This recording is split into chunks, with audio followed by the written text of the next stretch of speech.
સાબરકાંઠામાંથી એક ચોંકાવનારી ઘટના સામે આવી છે. ઈડર નજીકના રેવાસ ગામે આવેલ મહાકાળી મંદિર પરિસરમાં રહેતા સેવકની અજાણ્યા ઈસમોએ હત્યા કરી દીધી છે. આ ઘટનાએ સમગ્ર વિસ્તારમાં ચકચાર મચાવી છે.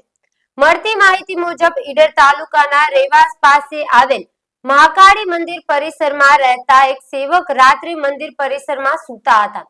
ત્યારે મોડી રાત્રે કોઈ અજાણ્યા ઈસમોએ તીક્ષ્ણ હથિયાર વડે તેમની હત્યા કરી અને ઘટના સ્થળેથી ફરાર થઈ ગયા. સેવકની હત્યા બાદ ઘટના સ્થળે પોલીસ તંત્ર ચકચારમાં આવી ગયું હતું.